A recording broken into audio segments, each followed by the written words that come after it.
we've really decided in our content that you can't just do what everybody else is doing. So the advice that we've been giving to our clients is don't just start a podcast, build a show. Build something interesting that people are actually going to want to listen to. So instead of like copying Joe Rogan, think about how can I kind of combine, Joe Rogan and Jimmy Fallon or Ellen DeGeneres or like one of these, talk shows that they have segments and they have a band and they have music and they have Q&A and they have games and they have this and that. And it does not have to be that polished. Okay. That's why I say, think of it like a hybrid, because we don't have commercial breaks every 3 minutes where we have to hold attention from one commercial break to the next commercial break. There's a lot of positive things about the format of podcasting that makes it, in my opinion, a better consumption platform for the average consumer than watching, mainstream television.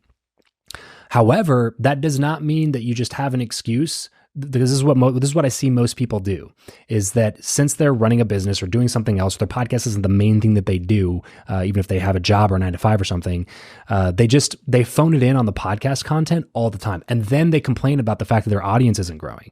And it's like, well, you're phoning in the content, and they get this kind of inflated ego about how much information I just know this much about whatever, real estate investing, so people should just be willing to follow me.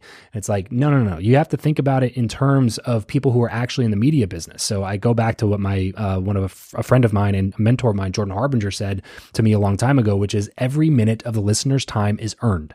So when you're thinking about your audience that's tuning into you, when they could be doing any number of things, if they're watching you on YouTube, they could be watching literally anything else, and not just anything else that's on YouTube, which is a wide variety and huge library of things.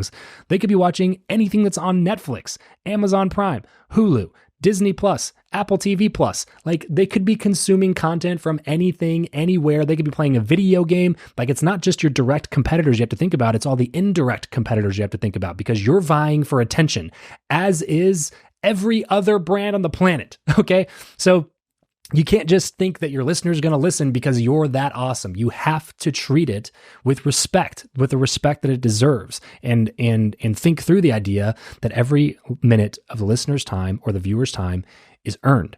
So when you're putting your podcast together, start thinking about it in terms of a show, in terms of segments. What can we do to make this more interesting? What are some better questions we can ask? And can we throw in a lightning round, or can we throw in some deep questions? Can we throw in something that's like a unique angle or a new segment, or add another episode into our weekly lineup where we do something different than what we used to do that holds and captures our audience's attention?